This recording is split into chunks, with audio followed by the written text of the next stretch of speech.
Welcome to another episode of the Breakneck Podcast. I'm Matt Pashensky, and I'm here with Ian Sweeney. And today we're going to talk about, I think, a consistent part of my daily experience, which is you feel like you're catching up to what's already happened. And you look forward just a little bit and you realize it's going to get even weirder, even faster. And so, Ian, take us through your perspective on this.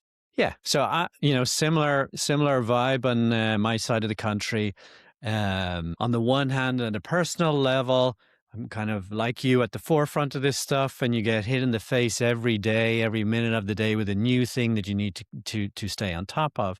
And then, friends of mine, meet them at the weekend and they're like, look, I haven't had a chance to look at any of this stuff all week. What's going on? How can you help me? I'm just trying to run my business. So we're in this, to steal an Ethan Mollick term, we're in this constant state of rolling disruption. And I think people fall into one of two categories right now. One is just this helplessness of, I don't even know where to start. I don't even know what to do with it. And then people who are a bit more activated by the whole thing, who are like, no, I want to do something, but I don't know where to start. Like for my sort of business-minded friends, these are the folks who are like, I have a business. I see this thing as an opportunity, but I don't know what even to do with it. And I've just been kind of reflecting on it over the weekend and I'm an engineer by qualification, and I always think about trying to frame things. And I really struggled for the last couple of months to really frame this in a helpful way for myself and people who seek my advice. And I just happened across this framework called VUCA over the weekend, VUCA. And don't know if you've heard of it, Matt, but it's one of these wonderful happenstances where, we always think we're the first generation to deal with crazy things. But it turns out after the Cold War, the U.S. Army War College was looking for a mechanism to frame and get a hold of the situation after the Cold War. Everything had collapsed. Everybody got to do something new. And so they came up with this framework called VUCA, which stands for volatility, uncertainty, complexity, and ambiguity. So you can imagine post-Cold War, you've got, a change in the landscape, and you're trying to work out how do we act in this space. And I heard about it on a podcast, and when I heard it, I was like, oh my God, that's exactly where we're at. Right? We have this volatility. Everything is changing. We don't know in what way it's changing, and it's changing very consistently. We have this uncertainty. We don't know how things are going to play out as a result of this volatility.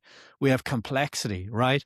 I think one of the things that I'm just blown away by, we have this new technology, but it has impacts at a policy level, at an individual level, at a societal level, at an economic level, the technological level. We're trying to work out, deal with that complexity. And then the last one is ambiguity, right?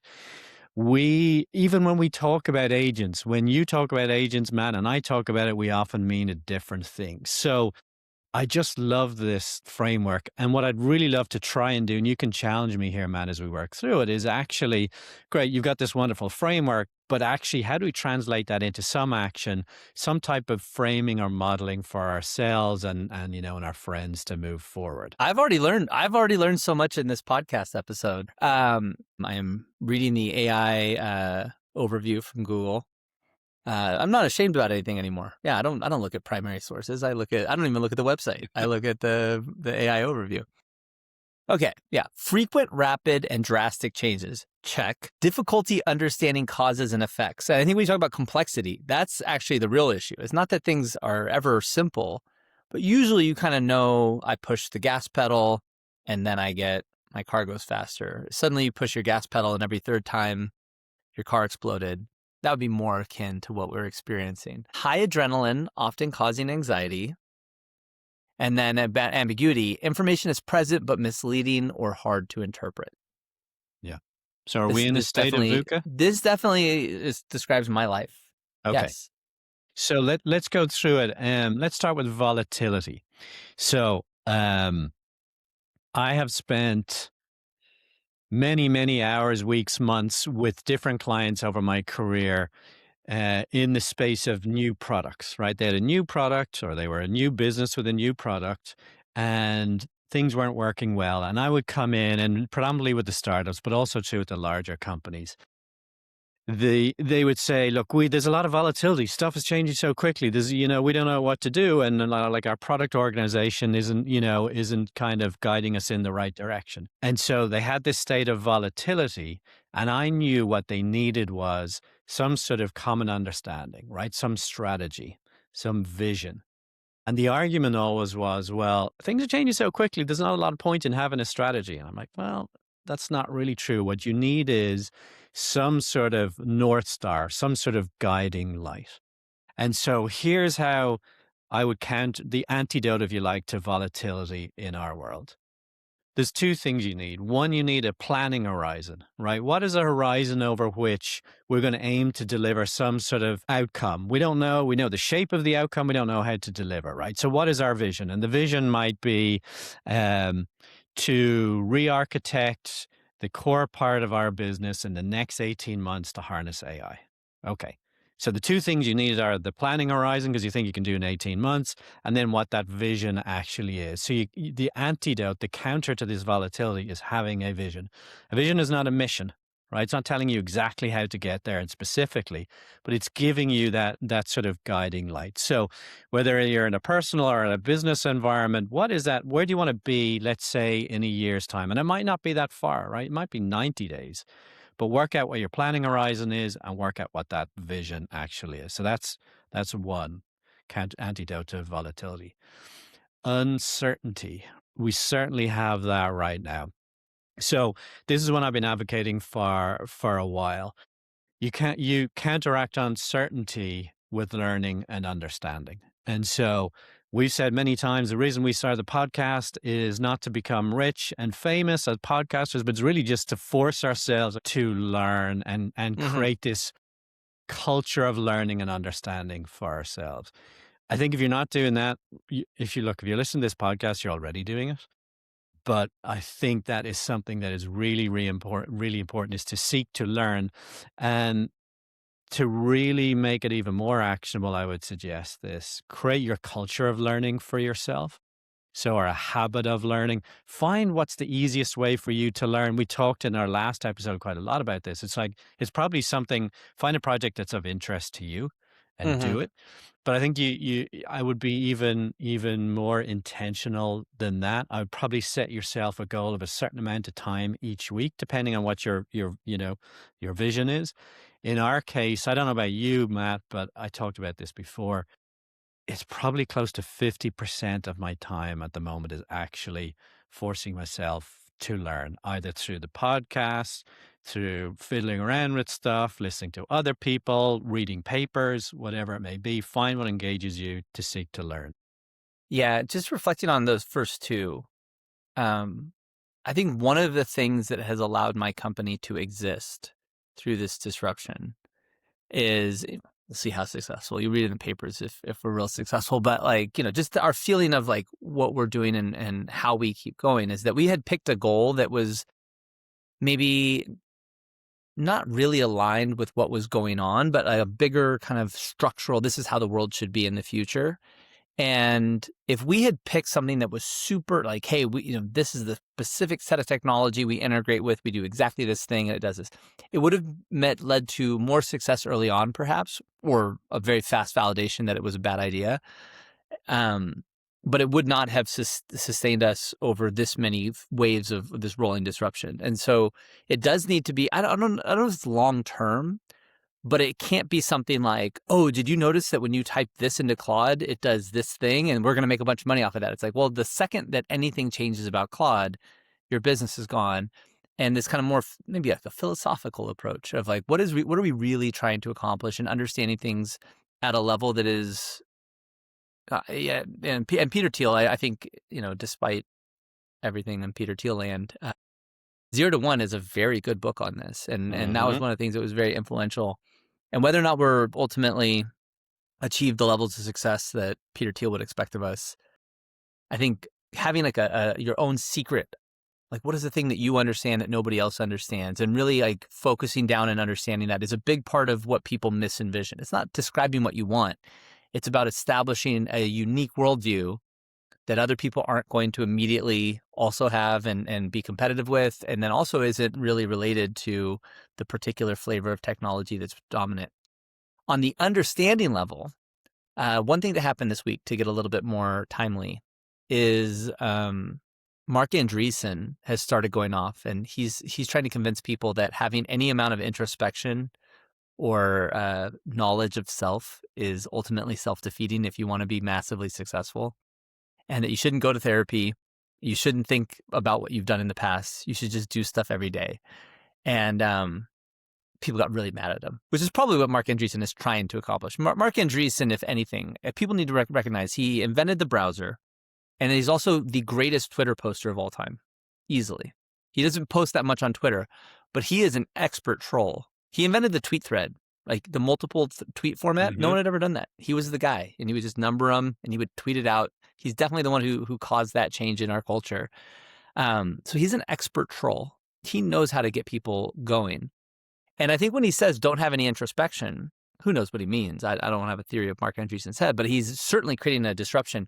And the other thing he's been talking about the past few weeks is OODA loops, which is another military concept. The observe, orient, decide, and act. I think that's actually right. That's what OODA stands for. And when we talk about understanding, it's not just the level of understanding, but the speed at which you understand and how that's integrated into your OODA loop. And his point is, everybody's still in competition. Yes, everything's changing.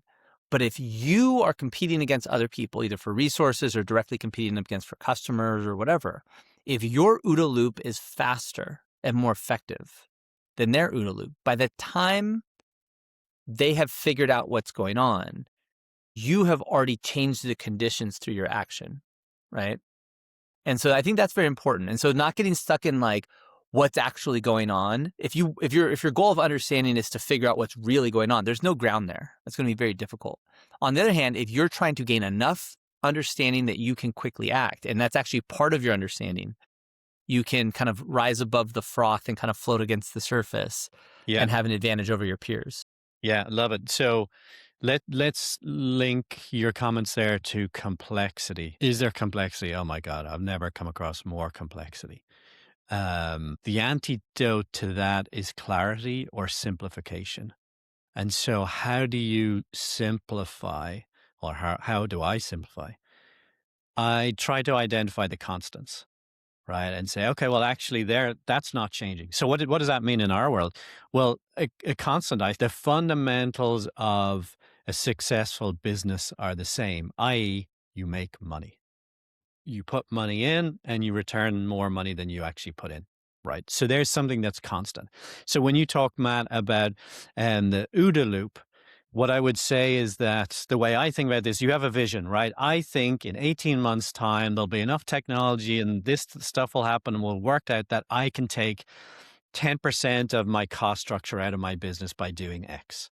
Fantastic. How am I going to do that? Do not know.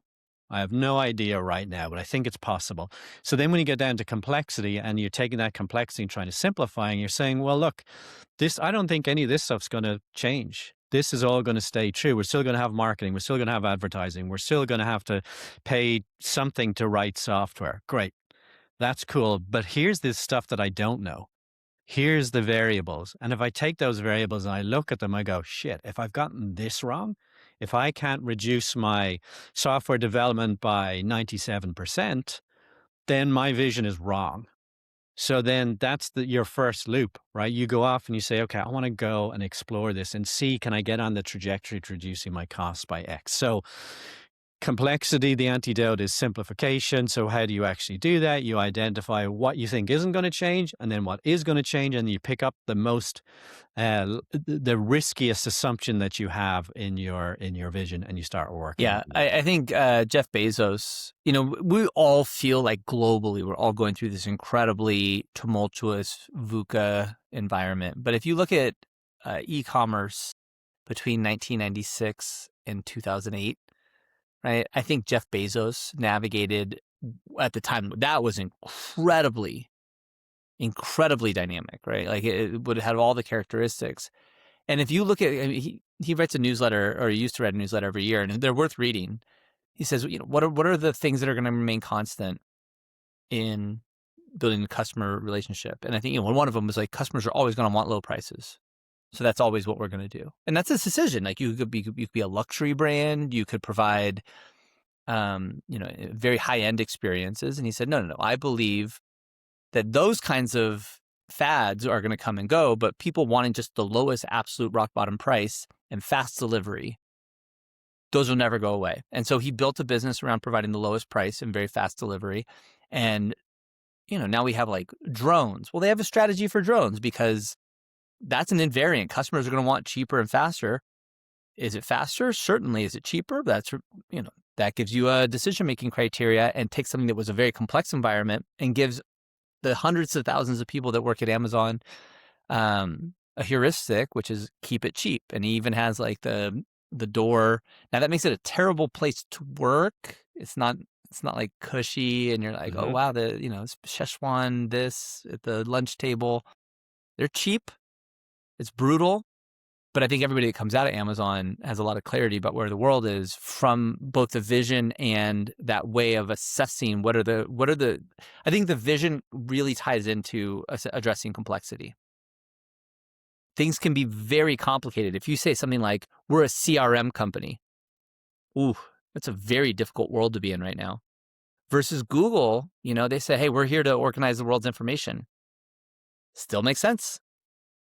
They went down to one level deeper, and that gives everybody locally clear understandings of what they need to do with the very difficult situation they find themselves in. Love it. Simple.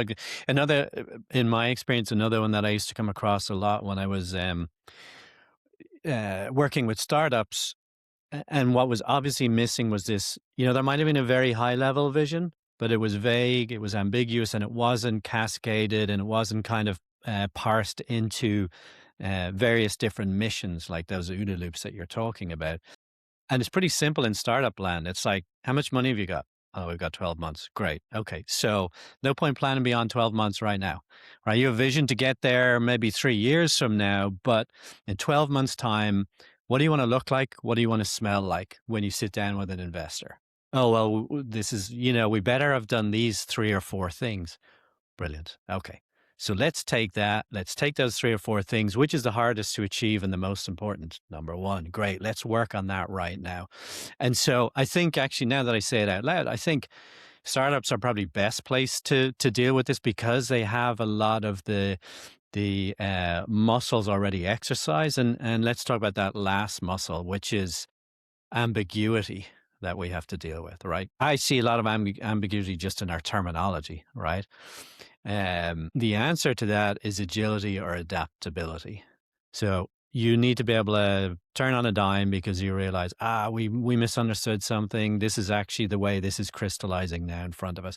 And we do that in startup land with this experimental mindset, right? Mm-hmm. Every startup I've been involved in or run has always been on, even when we had 2 years of runway, we're always on typically no longer than a 90-day experimental window of like, this is where we need to be by the end of the quarter, or this is where we need to be in 6 weeks' time. We need to have done discovery with 15 customers and clarified the roadmap and the whatever it is. So that experimental mindset is the antidote here to ambiguity. You're talking about experimentation and reducing complexity, reducing ambiguity.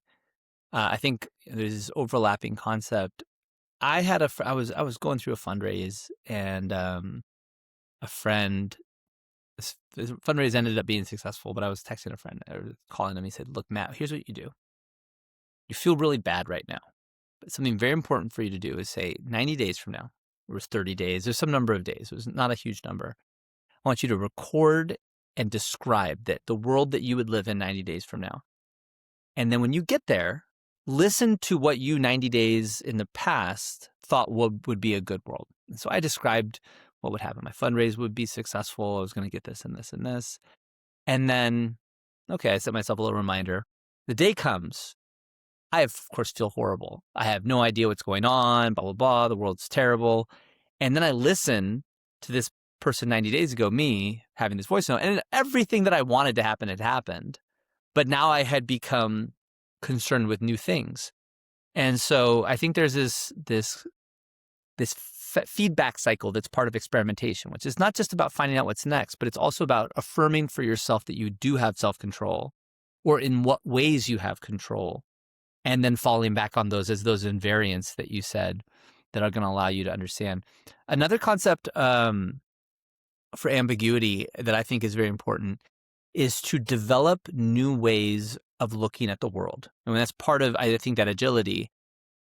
And one of the things that I have really found very valuable, part of this podcast and over the past few years, is listening to people that I wouldn't normally listen to find ways that they distinguish two things. When you think about your ability to understand the world, or your ability to look at the world, it's ultimately about having a judgment that these two things are similar and these two things are different. Of course, everything's different and everything's similar. Like, two grains of sand are similar, and in other sense they're distinct, right? Like, that's not necessarily whether it is distinct or not, but what are the distinctions that you can bring into the world that are going to allow you to understand it better and to find those pockets of stability and where you have agency and things work and they make sense. And for us, like we'd been talking about, the first thing we talked about with this podcast is agents. And I've talked about agency for a long time and thought about it, but it was like agents are the next big thing. And I think that is the organizing principle of how we looked at AI the last year has been very valuable. Do we know yet what an agent is? Are we going to be any better at defining an agent than we were 12 months ago? I don't know. Is agent a real thing, or is it just like a way of using LLMs? It's like getting caught in that kind of like, well, what is real and not real, I think is a big blocker for people. Is that fake or real? Is that marketing or not? It's a distinction that when you use it has revealed a lot of things to us that we know have been very valuable as part of our experimental loop. And so I think when you get to this thing where everything's drifting around and doesn't quite make sense, you can't ask what's real or what's correct. Those are things that are provided by school and a teacher or the state. You need to be willing to go operate in the wilderness. That means you need to make these kind of more rough and ready distinctions between things. So Yeah. There's a term that we use in product land where we have strong opinions loosely held. This idea of, no, this is the way we should be going with the product, but actually here's a bunch of data that says that's not the case. Okay, let's adjust. I actually think that you can't apply that to today's world. Strong opinions, I think it's whatever slightly less than strong opinions are.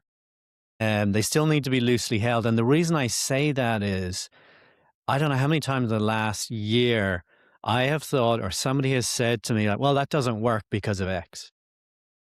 And I'm like, yeah, I know that. Yeah, of course that makes sense, right? Because that's our experience.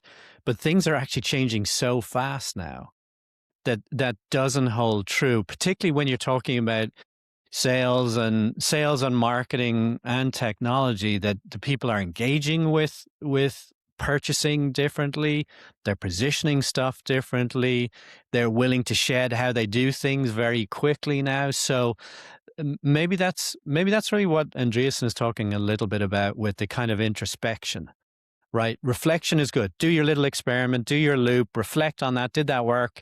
Yes, it did. No, it didn't. What do I need to change? Keep on going. yeah, But sort of reflect on the loop, not like yeah, on am I good or not. I think or like is this going to work or blah, blah, is blah. this going It's to like, work? no. Am I the right type of person to do this? Like the person who is going to be successful is willing to drop maybe deeply held ways of understanding the world. Like, not necessarily values, but like so many of the things. I mean, I think I've talked about this on several occasions on this show. It's just like so many of the things that I thought were the best practices of product are probably the absolute wrong advice 12 years later. Yeah. Yeah. Best practices of any function right now. Yeah. So And, like, should this be outsourced or insourced, or what is your job title? All of these things are so fluid now that just acknowledging that you're going to have to be fluid with almost everything. So hopefully the VUCA framework I it love doesn't VUCA. work for you. It doesn't really matter. It works for me. It adds something. So on a related note, this is kind of the interesting thing that came across my desk. There's a great essay from Ethan Mollick. I think he launched it last week. It is called The Shape of the Thing. He wrote an essay, I think 18 months ago, called The Shadow of the Shape of the Thing. And really what he's talking about is crystallization of what the world is going to look like and what AI is capable of doing. But If you are looking to reduce uncertainty, I do some learning and understanding, I recommend it as a really good essay to have a read of. It's fairly short. So that was a good one for me this week. That's my recommendation. What about you, Matt? So the thing that caught my eye this week is that OpenAI has reduced other bets, and they're going to focus down and focus more on enterprise. And so one of the things that I've had in my mind, this little kind of like binary, is okay, OpenAI is consumer and Anthropic is enterprise. The problem for OpenAI is that Anthropic has gone from like 1 billion to 20 billion in 15 or 18 months or something like that. They're roughly going at 10x per year. And Dario has been going out and saying, well, they're going to do another 10x this year, which would put them at 100 billion by the end of the year, which would be 5x from where they are now, which is just unheard of growth. But, you know, OpenAI at the same time, in December, they were talking about buying a rocket company and all this stuff. They got less focus because I think Sam Altman's statement is no one out accelerates me. Well, if that's the case, that you can be led into a lot of games that you shouldn't have chosen to play. And what is the one game that you need to out accelerate everyone in? And you can't choose all of them. So, obviously, like Sam Altman has done an incredible job. He would always give advice on startups 15 years ago, 10 years ago, and be like, well, what's Sam Altman ever done? Like Looped was nice and he did YC, but like, what have you ever done? He invented he was in charge of the company that invented AI is pretty good. So you got to give him a lot of credit. And I would, if I was a competitor of him, I would be very thoughtful and careful. But I do think this change in strategy is an indication that OpenAI realizes that they perhaps tried to do too many things and their competitors have stayed a little bit, maybe gotten lucky or stayed closer to the ground and figured out something that's really working. And I know how much I spend at Anthropic. It's a lot. So Yeah, they've had a rough first 90 days of the year compared to Anthropic. So it feels like a grown-up type of a decision to make, but he's been pretty reactive all year. And it feels to me like I remember we had a competitor once and in a particular industry, particular company, and they would change their tack every 90 days. And I used to look at them and go, guys, you've got so many smart people. You've got all the resources. You could, potentially beat us if you just stayed the course a little bit in one particular trajectory. So let's what see if they do. that's a great example of VUCA. It's like, I think Anthropic has had a lot more in the last 90 days, certainly looked a lot more like they have a consistent vision, and they picked a big fight with the military. And given that the military is very distracted now, I feel like they came out ahead of that. They looked principled, they looked clear, they looked simple. And for all of us looking ourselves to find something that we can rely on, right? That is a very attractive quality that they seem to have it figured out.